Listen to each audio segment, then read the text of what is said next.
नमस्कार दोस्तों, आज हम सब फिर एक नए वीडियो के साथ क्लास की शुरुआत करते हैं। यह क्लास आपके आने वाले सीटेट एग्ज़ाम के लिए बहुत ही महत्वपूर्ण है। अगर आप इस चैनल पर नए हैं, चैनल को सब्सक्राइब जरूर करिए। यहाँ पे आपको सीटेट के सभी सब्जेक्ट का वीडियो और PDF उपलब्ध है। आज हम सब 7वीं क्लास है, जो कि हम EVS सब्जेक्ट के अंतर्गत भारत के प्रमुख गीत के बारे में चर्चा करेंगे। इस टॉपिक से अभी तक जितने भी सीटेट के एग्ज़ाम हुए हैं, यहाँ से क्वेश्चन हर बार बना हुआ है, इसीलिए इसको हम बहुत अच्छे से समझने का प्रयास करेंगे। अगर आपको इसकी PDF चाहिए तो आप टेलीग्राम चैनल को ज्वाइन करके PDF को प्राप्त कर सकते हैं। वहाँ पे सभी क्लासों का PDF उपलब्ध है। आइए हम सब क्लास को शुरू करते हैं। भारत के प्रमुख गीत, हम सबसे पहले राजस्थान को कवर करेंगे। इसमें पहला है केसरिया बालम गीत। यह एक विरह गीत है। कैसा गीत है? विरह गीत है।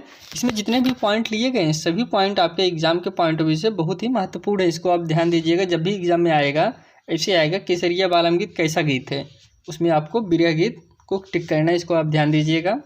इसका गायन स्त्रियों के द्वारा किया जाता है। किसके द्वारा? स्त्रियों के द्वारा किया जाता है। इसका गायन परदेश गए पति के याद में किया जाता है। किसके? परदेश गए पति के याद में किया जाता है। गीत का प्रेरणा ढोला मारू की प्रेम कहानी है। किसकी? ढोला मारू की प्रेम कहानी है। ढोला मारू एक दूसरे के प्रति अटूट प्रेम है और यह पूरी दुनिया में विख्यात है। कौन? ढोला मारू। करें ढोला से दूर हुई मारू, अपने ढोला से पुनः मिलन के खुशी में यह गीत गाया जाता है। कौन सा? केसरिया बालम गीत। अब चलिए हम दोस्तों अगला गीत देखते हैं, गोरबंद गीत। कौन सा? गोरबंद गीत। यह एक सिंगारिक गीत है। कैसा है? सिंगारिक गीत है। आप इसको ऐसे ही ध्यान दीजिएगा। एग्जाम में जब भी पूछेगा यही पूछेगा कि गोरबंद गीत कैसा है, तो इसको आप ध्यान दीजिए। यह सिंगारिक गीत है और ये कहाँ का गीत है? तो यह राजस्थान का गीत है। इसका गायन ऊँटों को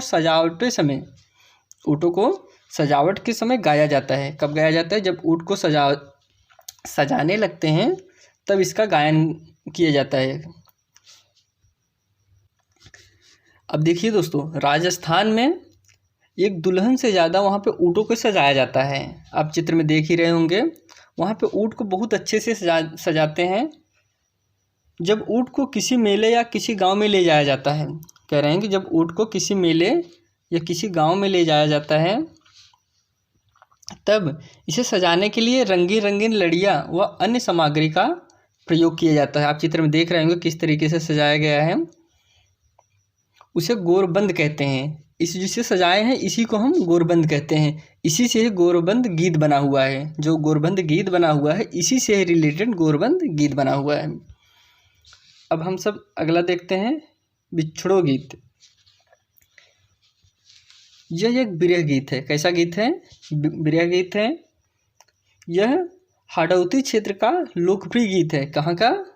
हाड़ौती क्षेत्र का लोकप्रिय गीत है, जिसमें एक स्त्री जिसे बिच्छू ने काट लिया है और उसे मृत्यु तुल्य कष्ट होता है, जिस कारण वह पति को दूसरा विवाह करने का संदेश देती है।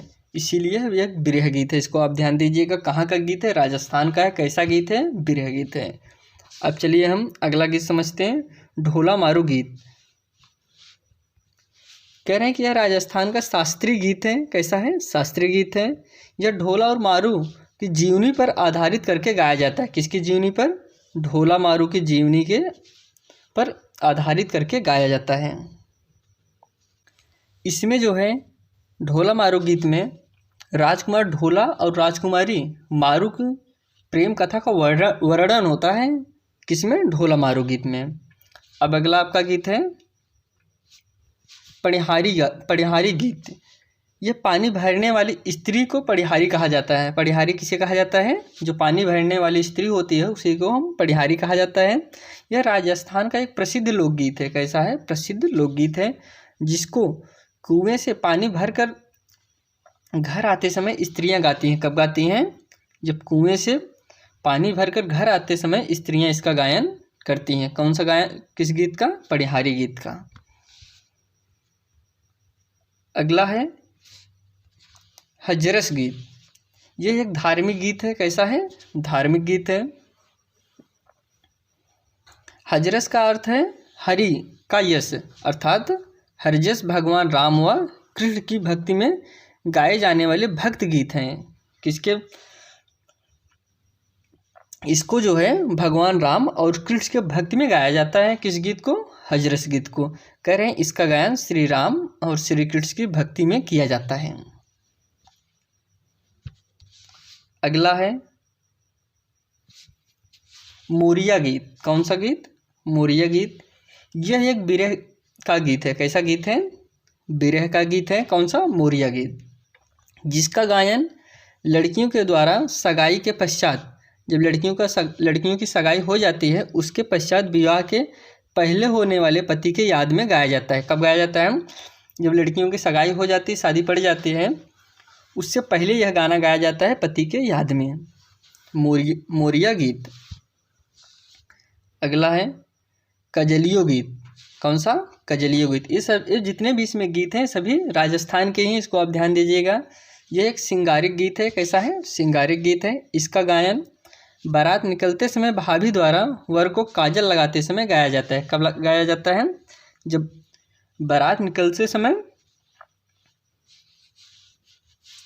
भाभी द्वारा लगाया जाता है। किसके द्वारा? भाभी द्वारा वर को लगाया जाता है। कजलियो गीत काजल लगाते समय गाया जाता है। अगला है कामड़ गीत। यह अंधविश्वास पर आधारित होता है। किस पे? अंधविश्वास पर आधारित होता है। इसका गायन भूत प्रेत और दुष्ट आत्माओं से बचाने के लिए किया जाता है। कौन सा गीत का? कामड़ गीत का। इसको आप ध्यान दीजिएगा कि यह एक अंधविश्वासी गीत है। इसका गायन भूत प्रेत और दुष्ट आत्माओं को बचाने के लिए किया जाता है। अगला आपका है पिपली गीत। कह रहे हैं कि मारवाड़, बीकानेर तथा शेखावटी क्षेत्र में वर्षा ऋतु के समय, कब? वर्षा ऋतु के समय स्त्रियों द्वारा गाया जाता है। कहाँ पर? राजस्थान में मारवाड़, बीकानेर तथा शेखावटी में क्षेत्र में। किस क्षेत्र में? मारवाड़, बीकानेर तथा शेखावटी क्षेत्र में वर्षा ऋतु के समय स्त्रियों द्वारा गाया जाता है। अब हम उत्तराखंड की बात करते हैं। यहाँ के कुछ जो प्रमुख गीत हैं जो कि आपके एग्जाम के पॉइंट ऑफ व्यू से ज़रूरी हैं, उस पर हम चर्चा करते हैं। पहला है चौफला गीत। यह प्रेम और मिलन का गीत है। कैसा है? प्रेम और मिलन का गीत है। इसका गायन महिला एवं पुरुषों द्वारा सामूहिक रूप से किया जाता है। इसको महिलाएं और पुरुषों दोनों लोग गाते हैं, एक साथ मिलकर गाते हैं। कौन सा गीत का? चौफला गीत को। अगला है खुदेड़ गीत। यह एक विरह गीत है। कैसा गीत है? खुदेड़ गीत। यह एक विरह गीत है। इसका गायन पत्नी द्वारा मायके वालों की याद में गाया जाता है। किसके याद में? मायके वालों की याद में गाया जाता है। किसके द्वारा? पति के द्वारा, पत्नी के द्वारा गाया जाता है। अगला है चौमासा गीत। यह भी एक विरह गीत है। इसका गायन अधिक वर्षा होने या पिया मिलन की आस में गाया जाता है। कब गाया जाता है? जब अधिक वर्षा होती है, पिया मिलन की आस में किया जाता है इस गीत का, चौमासा गीत। अगला है भगनौल गीत। यह वीर रस का गीत है। कैसा है? वीर रस का गीत है। इसका गायन मेले में नगाड़ों की धुन पर गाया जाता है। किसकी धुन पर? नगाड़ों की धुन पर गाया जाता है भगनौल गीत का। अगला आपका है चूरा गीत। यह बूढ़े चरवाहों के द्वारा नए चरवाहों को सीख प्रदान करने के लिए गाया जाता है। किसके द्वारा? बूढ़े चरवाहों के द्वारा गाया जाता है। या जो नए चरवाहे आते हैं उनको सीख प्रदान करने के लिए ऐसे गीत को गाया जाता है। कैसे? चूरा गीत को। अगला है बैर गीत। यह प्रतियोगिता आधारित गीत है। कैसा है? प्रतियोगिता आधारित गीत है माना जाता है। इसका गायन प्रश्न और उत्तर के मध्य से किया जाता है। कैसे किया जाता है? प्रश्न और उत्तर के मध्य से किया जाता है। अगला है असम। असम का सबसे लोकप्रिय गीत है बिहू गीत। पहले हम उसको ही कवर करेंगे। यह असम का पारंपरिक गीत है। कैसा है? पारंपरिक गीत है बिहू। इसका गायन किसानों के द्वारा किया जाता है। किसके द्वारा? किसानों के द्वारा किया जाता है। इसमें गीत के साथ नृत्य भी किया जाता है। करें इसमें गाना गाने के साथ साथ नृत्य भी किया जाता है। अगला है टोकरी गीत। यह असम का एक प्रमुख लोकगीत है। यह एक जोशीला गीत माना जाता है। कैसा माना जाता है? जोशीला गीत माना जाता है, जिसका गायन संगीत वाद्य ढंग से किया जाता है। कैसे? संगीत वाद्य ढंग से किया जाता है। इसमें गायन लकड़ी व बाँस के वाद्य यंत्र द्वारा किया जाता है। किसके? लकड़ी और बाँस के वाद्य यंत्र बने रहते हैं, उसी से इसका गाना गाया जाता है। कौन से गीत को? टोकरी गीत को। अगला है कामरूप गीत। ये एक शांत गीत माना जाता है। कैसा माना जाता है? शांत गीत माना जाता है, जिसमें लोगों के द्वारा अपनी भावनाओं को व्यक्त किया जाता है। किसके द्वारा? लोगों की भावना अपनी इस गीत में जो गीत को यह गाते हैं वो अपनी भावनाओं इस गीत के माध्यम से अपनी भावनाओं को व्यक्त करते हैं। कौन से गीत? कामरूप गीत। अगला है गोलपरिया गीत। कैसा है? गोलपरिया गीत। यह व्यक्तिगत रूप से गाया जाने वाला गीत है। कैसा? व्यक्तिगत रूप से गाया जाने वाला गीत है, जिसमें नायक और नायिका के द्वारा अपनी भावनाओं को व्यक्त किया जाता है। जो नायक और नायिका होती हैं इसमें गोलपरिया गीत में अपनी भावनाओं को व्यक्त करती हैं।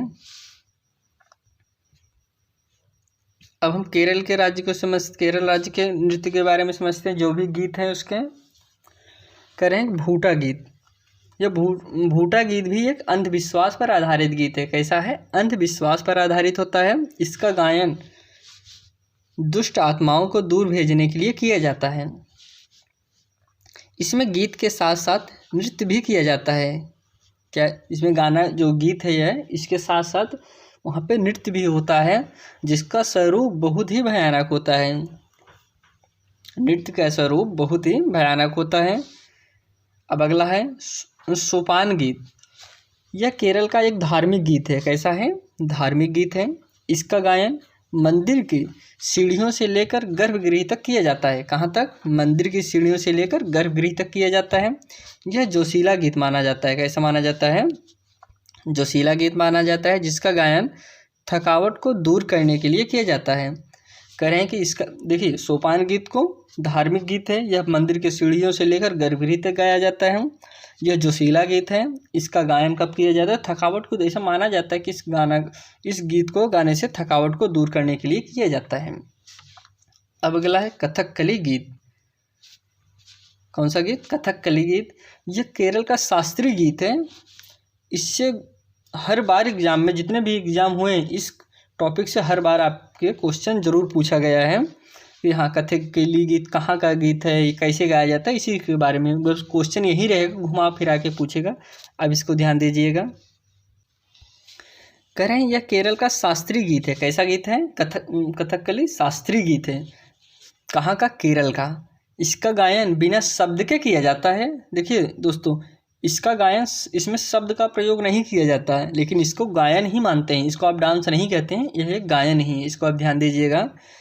इसमें इतिहासों और पुराणों को विषय बनाया जाता है। क्या बनाया जाता है? इतिहासों और पुराणों को विषय बनाकर इसको गाया जाता है।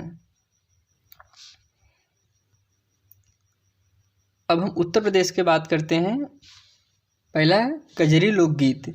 यह महिलाओं द्वारा सावन के महीने में गाया जाता है। कब गाया जाता है? सावन के महीने में गाया जाता है। यह अर्थशास्त्रीय गायन के रूप में भी विकसित हुआ है। कैसा? अर्थशास्त्रीय गायन के रूप में भी विकसित हुआ। अगला है सोहर लोकगीत। इस लोकगीत में जीवन चक्र के प्रदर्शन संदर्भित किया जाता है। कह रहे हैं कि इस गीत के माध्यम से जीवन को बताया जाता है, जीवन के जितने भी चक्र हैं उसको परिभाषित किया जाता है। किस गीत के माध्यम से? सोहर लोकगीत के माध्यम से। इसलिए इसे बच्चे के जन्म की खुशी में गाया जाता है। कब गाया जाता है? जब बच्चे का जन्म होता है उस खुशी में इस गीत को गाते हैं। अगला है होरी गीत। इसमें होली खेलने का वर्णन होता है। इसमें होरी गीत में।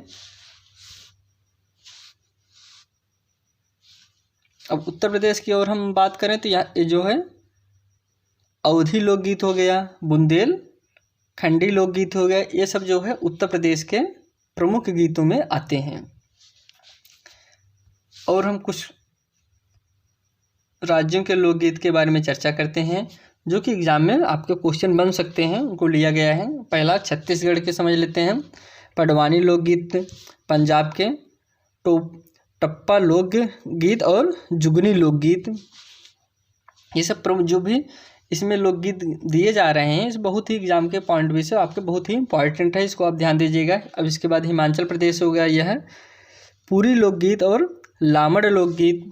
कर्नाटक का हो गया भव लोकगीत, गोवा के मंडोक लोकगीत, महाराष्ट्र के लावाड़ी लोकगीत और मणिपुर का लाई हरोवा गीत, जम्मू कश्मीर के भाखा लोकगीत, चकारी लोकगीत और तमिलनाडु के धनुष लोकगीत। यह सारे प्रमुख लोकगीत हैं जिसके बारे में आज हम सब विस्तार पूर्वक से चर्चा की है। अब इसी के साथ सेशन हम यहीं समाप्त करते हैं दोस्तों। आपसे फिर मिलते हैं अगले वीडियो में, तब तक के लिए धन्यवाद।